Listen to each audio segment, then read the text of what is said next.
भूमध्य रेखा पर सबसे अधिक वन पाए जाते हैं। इस भूमध्य रेखा पर क्या पाया जाता है भी? सबसे अधिक वन पाए जाते हैं। और इन वनों को कहा जाता है उष्ण कटिबंधीय सदाबहार वन। क्या कहते हैं भी? इसे कहते हैं उष्ण। उष्ण क्यों कहा? क्योंकि गर्म इलाका है। उष्ण आर्द्र, आर्द्र क्यों कहा? क्योंकि बरसात बहुत अधिक हो रही है। उष्ण आर्द्र सदाबहार, सदाबहार वन इस क्षेत्र में पाए जाते हैं। सदाबहार क्यों कहते हैं? क्योंकि यहाँ पे वनों की बहुत ज़्यादा प्रजातियाँ पाई जाती हैं। तो एक प्रजाति अगर अपने पत्ते गिराती है तो दूसरी के पत्ते हरे दिखते हैं।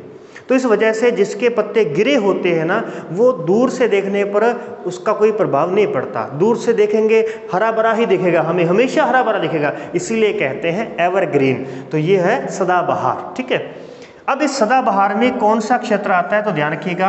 एक आता है भी कांगो बेसिन। कौन सा? कांगो के जंगल आते हैं यहाँ पे, कांगो जंगल आते हैं। अफ्रीका महाद्वीप में कांगो जंगल है। यहाँ पे जनजातियाँ रहती हैं, जनजातियाँ, आदिवासी लोग यहाँ पे रहते हैं। और एक आता है सबसे बड़ा क्षेत्र अमेजन जंगल। अमेजन के जंगल आपने नाम सुना होगा, अमेजन के जंगल।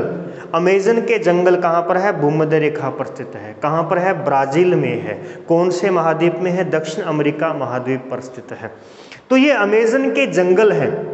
बड़े बड़े पेड़ हैं यहाँ पे, बहुत लंबे लंबे पेड़ होते हैं और इनसे जो सूरज का प्रकाश है वो नीचे तक नहीं पहुँच पाता, इसीलिए नीचे दलदल बनी रहती है। और उस दलदल की वजह से यहाँ बहुत अधिक बीमारियाँ यानी बहुत प्रकार के मच्छर मक्खियाँ पैदा होते हैं और जिस वजह से यहाँ पर बहुत अधिक बीमारियाँ फैलती रहती हैं।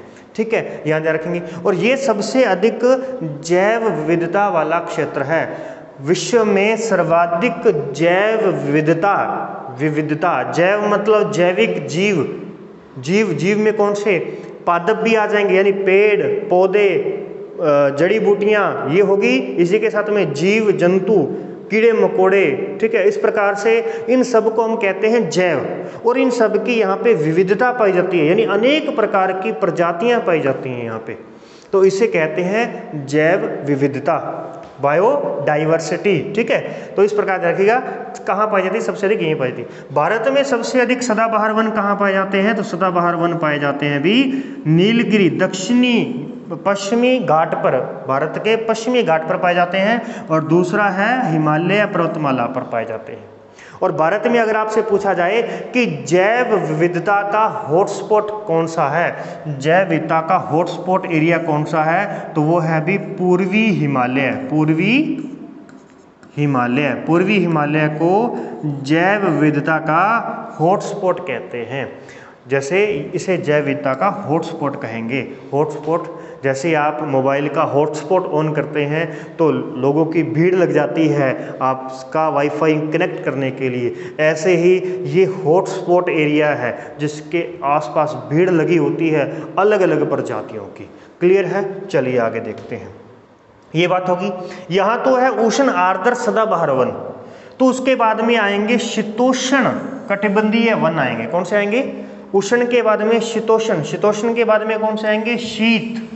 कौन से आएंगे भी? शीत। जैसे जैसे हम भूमध्य रेखा से दूर जाएंगे उत्तर की ओर या दक्षिण की ओर, तो पहले उष्ण आएगा, फिर उप उष्ण आएगा। उष्ण के बाद में कौन सा आएगा भी? उष्ण का मतलब गर्म, उप उष्ण, फिर आएगा शीत प्लस उष्ण, शीतोष्ण, फिर आएगा शीत। ठीक है, इस प्रकार का क्षेत्र होता है। तो शीतोष्ण जो वन होते हैं ना, शीतोष्ण कटिबंधीय जो वन होते हैं ना, ये वन कोई ज़्यादा बड़े वन नहीं होते। यहाँ घास के मैदान पाए जाते हैं। यहाँ सबसे ज़्यादा क्या पाए जाते हैं? घास के मैदान।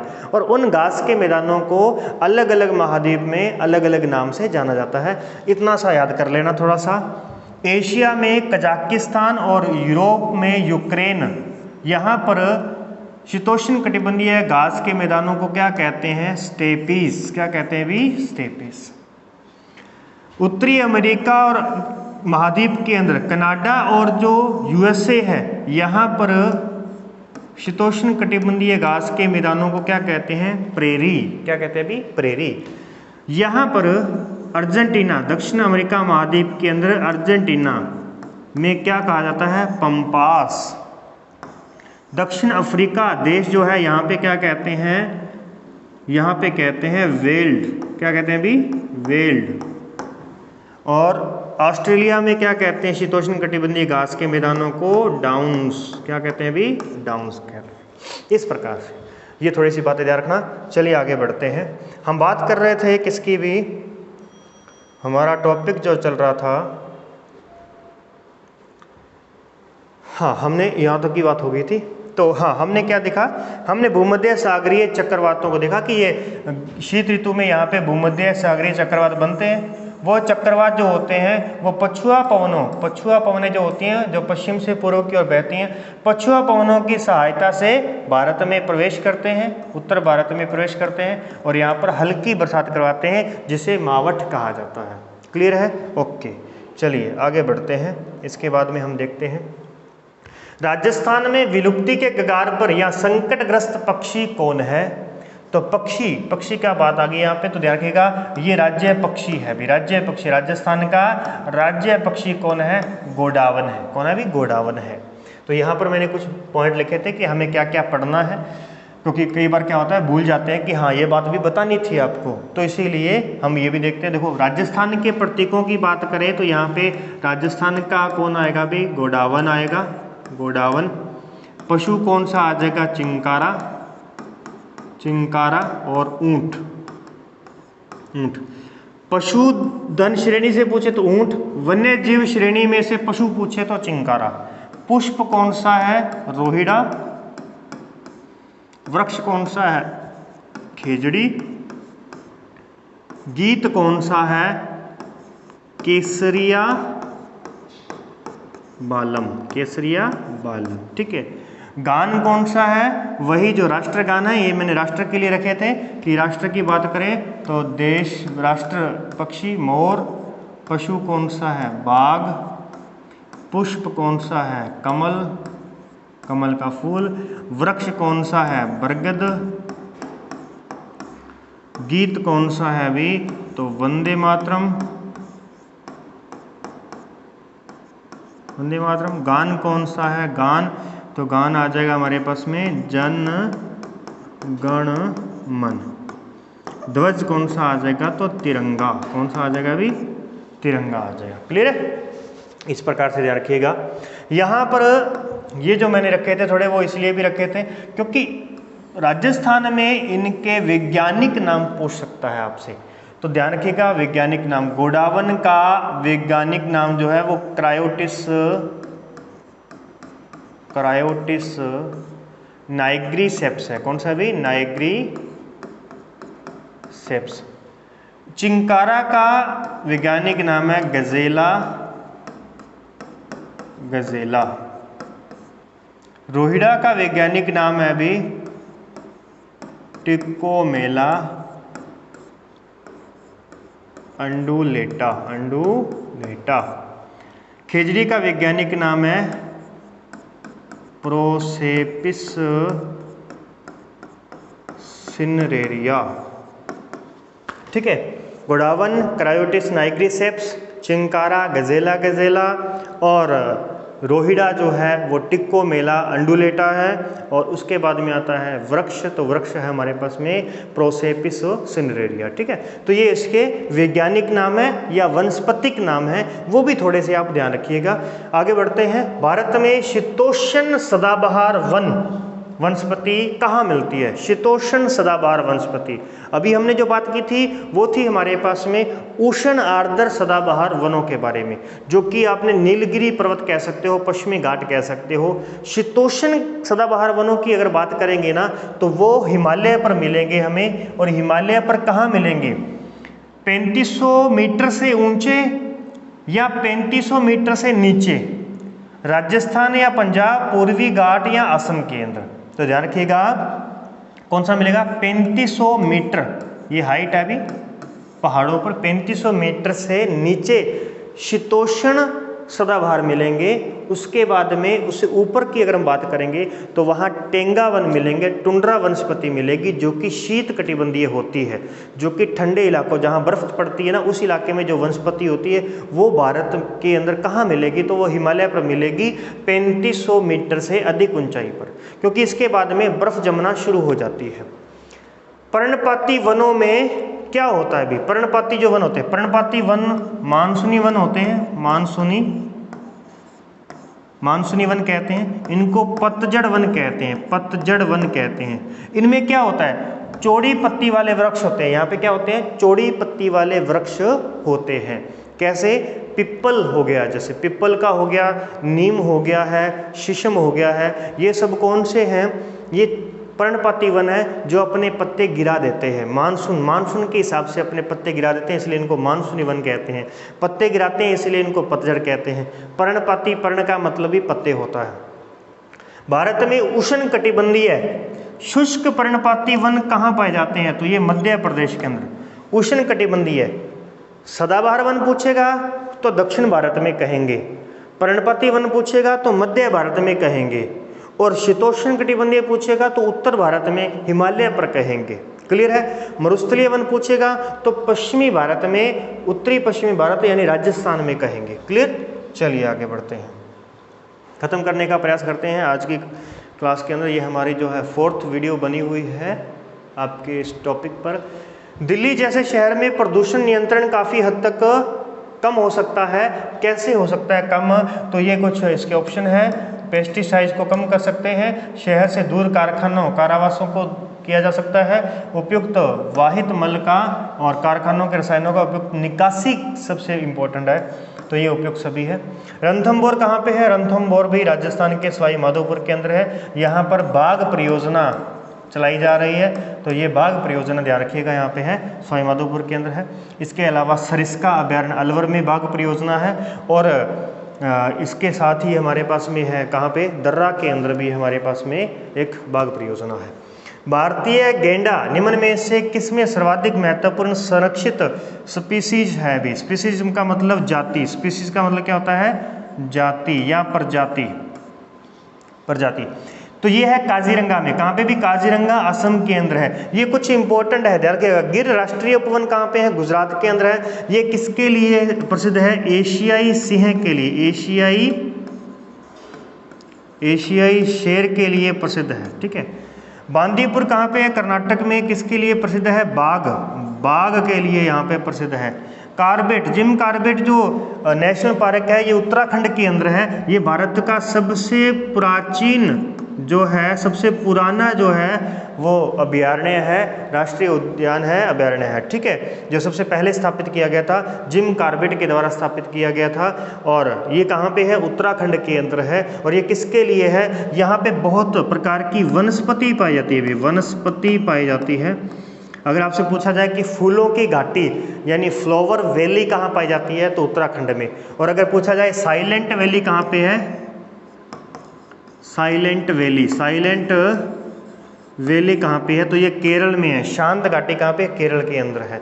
और काजीरंगा राष्ट्रीय पार्क जो है ये असम के अंदर है, और ये गोडावन के लिए, एक सींग वाले गेंडे के लिए प्रसिद्ध है ये वाला। ठीक है। प्रसिद्ध भोपाल त्रासदी जो 1984 में हुई थी, 1984 के अंदर हुई थी, तो इसमें कौन सी गैस लीकेज हुई थी जिस वजह से लोग रात को सोए और सुबह सोए ही रह गए, यानी उठे ही नहीं। हजारों लोग वो वहाँ पे उस एरिया में सोए ही रह गए, क्योंकि रात को उनकी श्वसन के द्वारा वो गैस अंदर चलेगी और फिर वो वहीं पर ही जो है मृत डेड हो गए। ठीक है। मिथाइल आइसोसाइनेट जो है ये वो गैस है जो भोपाल त्रासदी का कारण बनी थी। ओके। इसके अलावा मैंने यहाँ पे कुछ नेचुरल जो हमारे पास में है सेंचुरीज यहाँ पे रखी है, अभयारण्य हैं भारत के, उनकी एक लिस्ट है, इसे अच्छे तरीके से रीड कर लीजिएगा। इसमें कुछ बहुत ही इंपॉर्टेंट है अभी। ठीक है। काजीरंगा असम के अंदर है, और गिर गुजरात में, सुंदरबन जो है पश्चिम बंगाल में है, कान्हा नेशनल पार्क मध्य प्रदेश में है, उसके बाद में भरतपुर बर्ड सेंचुरी ये तो अपने राजस्थान में आ गई। ठीक है। रणथंभौर राजस्थान में आ गई, ताल छापर राजस्थान में आ गई, सरिस्का राजस्थान में है, चिल्का उड़ीसा के अंदर है। नंदनकानन भी इम्पोर्टेंट है, जो कि उड़ीसा के अंदर है। और जिम कॉर्बेट जो है ये हमारे पास में कहाँ पे है अभी, कॉर्बेट नेशनल पार्क कहाँ पे है, उत्तराखंड के अंदर है। बांदीपुर कर्नाटक में है। और इसके बाद में हम बात करते हैं तो मुदुमलाई जो है नेशनल पार्क जो है वो कहाँ पे है, तमिलनाडु के अंदर है। नेक्स्ट आगे चलेंगे तो ये इस प्रकार से आपने यहाँ पे ध्यान रखना है, ठीक है। और एक और ध्यान रख लीजिएगा, काबुल लामजाओ जो है ये मणिपुर में है। कहाँ पे है, मणिपुर में ये कहाँ पर है, लोकटक झील में है। लोकटक झील में ये स्थित है काबुल लामजाओ नेशनल पार्क। और यह एक तैरता हुआ नेशनल पार्क है भी, तैरता हुआ नेशनल पार्क है, ठीक है। ये ध्यान रखिएगा, जो झील के अंदर तैर रहा है। ओके, अब कुछ कन्वेंशन आ गए हैं, कुछ संधियां आ जाएंगी इसके बाद में। रामसर कन्वेंशन, रामसर किसके लिए था, वेटलैंड एरिया के लिए था, नम भूमि के लिए एक संधि की गई थी, क्योंकि नम भूमि यानी जो दलदल वाली भूमि होती है ना, दलदल, वहाँ पर भी अनेक प्रकार के स्पीसीज जो है पाए जाते हैं, अनेक प्रकार की प्रजातियां जो है पाई जाती हैं, इसीलिए इनका संरक्षण जो है वो इम्पोर्टेंट है। तो राजस्थान में 2 नम भूमि क्षेत्र हैं, कौन कौन से, एक तो है सांबर झील और एक है केवलादेव घना पक्षी विहार, ठीक है, यहाँ पर है, ठीक है। ये दोनों के दोनों देखिए, ये तो वर्तमान भारत के 2 आर्द्र भूमि मॉन्ट्रियल रिकॉर्ड में मौजूद है। कौन कौन से, केवलादेव राष्ट्रीय उद्यान और लोकटक झील मणिपुर। इनका जो रिकॉर्ड है वो मॉन्ट्रियल के अंदर भी इसको शामिल किया गया है। तो ये वेटलैंड समझौता कब हुआ था, 1971 में हुआ था। 1971 में कैस्पियन सागर जो झील है, जो कि विश्व की सबसे बड़ी झील है, कैस्पियन सागर, खारे पानी की सबसे बड़ी झील कैस्पियन सागर है। और मीठे पानी की सबसे बड़ी झील पूछे तो सुपीरियर झील है। ईरानी शहर है, एक ईरान था, ईरान देश के अंदर ये समझौता हुआ था 1971 के अंदर कि हमें वेटलैंड को, नम भूमि क्षेत्र को बचाना चाहिए। और भारत ने इसको अपनाया, 1982 के अंदर अपनाया है, लागू किया है। और भारत में लगभग नामित जो है 49 नम भूमि क्षेत्र है। कितने भी नम भूमि क्षेत्र कितने हैं भारत के अंदर, 49 है भी। और इस प्रकार से, और ये विश्व आर्द्र भूमि दिवस कब मनाया जाता है, 2 फरवरी को मनाया जाता है। ये भी ध्यान रखिएगा, 2 फरवरी को विश्व आर्द्र दिवस मनाया जाता है। और 2022 में जो अपनाया गया था ना, 2 फरवरी 2022 को जो ये दिवस मना रहे थे, उस दिवस के समय 2 रामसर साइट को घोषित किया गया। कौन कौन से, गुजरात में खिजड़िया वन्य जीव अभयारण्य को, और दूसरा है यूपी के अंदर भी, यूपी में है कौन सा भी, बखीरा वन्य जीव अभयारण्य। इन्हें भी नम भूमि में शामिल किया गया है। क्लियर है, ओके, आगे बढ़ते हैं। इन्हें थोड़ा अच्छे तरीके से रीडिंग कर लीजिएगा। भारत का प्रथम परमाणु परीक्षण केंद्र कहाँ संचालित किया गया, तो पोखरण जैसलमेर के अंदर। निम्न में से कौन सा राज्य है पूर्णतः जल विद्युत ऊर्जा पर निर्भर है, कौन सा है, पश्चिम बंगाल है भी। और ताजमहल को किसके प्रदूषण से हानि पहुंच रही है, तो ध्यान रखिएगा, अम्लीय वर्षा के कारण उसको हानि पहुंच रही है। और अम्लीय वर्षा का सबसे बड़ा कारण कौन है भी, क्लोरीन से तो ओजोन को नुकसान होता है, हाइड्रोजन से कुछ नहीं होता भी। और सल्फर डाइऑक्साइड SO2 ये सबसे बड़ा कारण है अम्लीय वर्षा को बढ़ाने में, ठीक है। और ये इस प्रकार से है। पर्यावरण से संबंधित संस्थान कौन सा है अभी, तो नीरी संस्थान है, नीरी नागपुर के अंदर है। नीरी क्या है, national environmental engineering research institute भी, ठीक है, ये इसकी फुल फॉर्म है। रेड डाटा बुक किसके लिए होती है, अस्तित्व समाप्ति में खतरे वाले जंतुओं के लिए होती है। और नागपुर में कौन सी राष्ट्रीय पर्यावरण प्लानिंग है, नीरी है यहाँ पे। यूनेप का वृहत रूप क्या है, यूनाइटेड नेशंस इन्वायरमेंट प्रोग्राम भी, प्रोग्राम्स, ठीक है, ये ध्यान रखिएगा, United Nations environment programs. BOD क्या है, बायोलॉजिकल ऑक्सीजन डिमांड है। क्लियर? ये थे हमारे पास में कुछ इससे प्रश्न जुड़े हुए। लास्ट में है जैव वैज्ञानिक 5 जून को क्या मनाते हैं? आप सभी को पता है, विश्व पर्यावरण दिवस मनाया जाता है। विश्व वन्य दिवस कब मनाया जाता है? 2 अक्टूबर को। ओजोन दिवस कब मनाते हैं? 16 सितंबर को ओजोन दिवस मनाते हैं। इसके साथ ही ये कुछ पर्यावरण के दिवस हैं जिन्हें आप अच्छे तरीके से रीड कीजिएगा। और ये कुछ संधियां हैं, अंतर्राष्ट्रीय संधियां हैं, अंतर्राष्ट्रीय सम्मेलन हैं जिनके द्वारा पर्यावरण की रक्षा के लिए कुछ कदम उठाए गए थे। जिसमें से इम्पोर्टेंट कौन सा है? रामसर कन्वेंशन हो गया एक, दूसरा है संयुक्त राष्ट्र पर्यावरण यूनेप जो अभी आया था, देखो यूनाइटेड नेशनल एनवायरनमेंट प्रोग्राम, ठीक है। फिर उसके बाद में ध्यान रखिएगा मॉन्ट्रियल समझौता कब हुआ था? ये ओजोन परत के लिए हुआ था, ओजोन गैस को बचाने के लिए हुआ था, 1987 के अंदर हुआ था। और इसी के तहत 16 सितंबर को ओजोन दिवस मनाया जाना शुरू किया गया था, ठीक है। उसके बाद में रियो शिखर सम्मेलन, रियो शिखर सम्मेलन 1992 में हुआ था, 1992 के अंदर। और उसके बाद में इसी 1992 के तहत, इसी के तहत एजेंडा 21 की घोषणा हुई थी, एजेंडा 21 की घोषणा यहाँ पे हुई थी। क्लियर है? तो ये कुछ हमारे पास में क्या आगे भी अंतर्राष्ट्रीय प्रयास हो चुके हैं, इनको थोड़ा अच्छे तरीके से आप रीड कर लीजिएगा।